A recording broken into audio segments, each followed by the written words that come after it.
Europe. 80 years ago, intolerant forces were in power.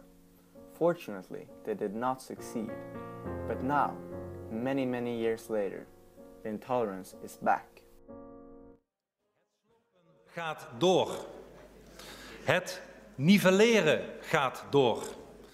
This is Geert Wilders, leader for the Dutch party Partij voor de Vrijheid, or Party for Freedom, the largest or second largest political party in the Netherlands according to almost all polls. Their main issue is immigration, and especially Muslim immigration.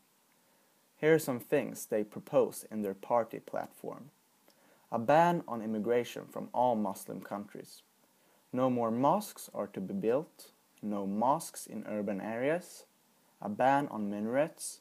All Islamic schools are to be closed. And a ban of burqas and the Quran. Wilders could soon be part of the next government of the Netherlands. He is vehemently anti-Islam, would ban the Quran and would cut Muslim immigration. I believe we have enough Islam in Europe today.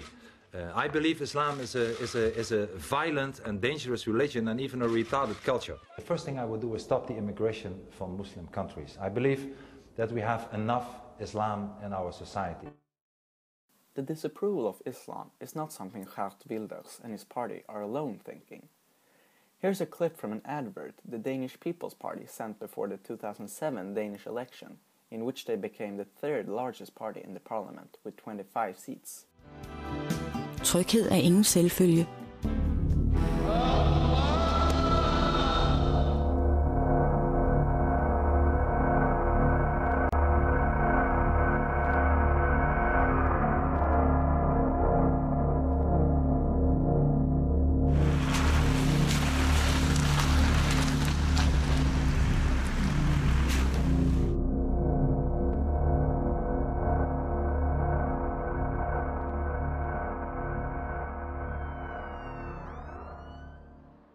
Here the party displays the most extreme cases of radical Islam, together with negatively charged pictures like those of emergency vehicles, a Danish flag burning and graffiti.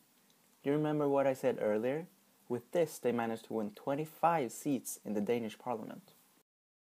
All of this I'm saying sounds like it's going to happen, but for now hasn't. Sadly, this is not true.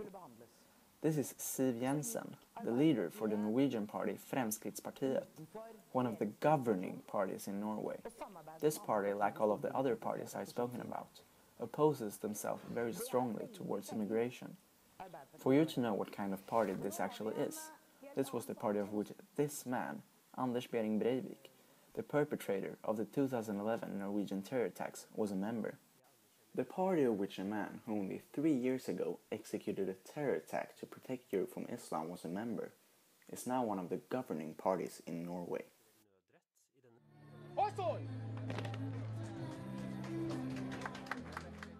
Sadly, the rise of xenophobia in Europe doesn't stop with Islamophobic parties like the PVV or the Danish People's Party. Anti-Semitic parties are also growing. Here you see representatives from the Hungarian party Jobbik. In Hungary's last election, they became the third largest party with over 16% of the votes. Mi vagyunk a legantiszemitább nép, hanem azért, mert ha akár egész Európa is az ő lábuk előtt fog heverni, ha akár egész Európa az ő lábukat fogja nyalni, az izraeli honfoglalóknak, befektetőknek, térfoglalóknak, térhódítóknak keresniük kellene valamelyik másik részén a világnak célországot, mert Magyarország nem eladó. Θα ξεκινήσω με δύο λέξεις. Another example of a rising anti-Semitic and neo-Nazi party is Golden Dawn in Greece. The leader of this party, Nikolaos Michalolikos, a couple of years ago wrote the following in the Golden Dawn magazine. We are the faithful soldiers of the National Socialist ID and nothing else, and we exist and continue the battle for the final victory of our race.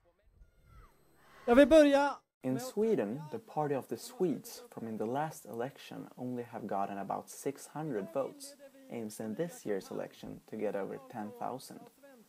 The party is running in over 30 municipalities, which is the highest number of municipalities a party with a Nazi or fascist orientation has candidated in Sweden since the Second World War. Here's something from their party platform. Sweden shall also in the future remain Swedish. Only people who are a part of the Western genetical and cultural heritage, where the ethnic Swedes are included, shall be able to be Swedish citizens. What we have to remember about all of these parties is that they're not some small organizations with a couple of hundred members who no one really cares about.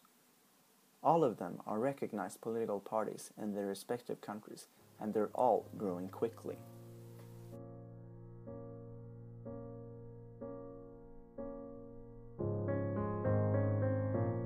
Today it's almost 70 years since the Second World War ended, and with that the intolerance that had ruled in Europe for a decade ended too.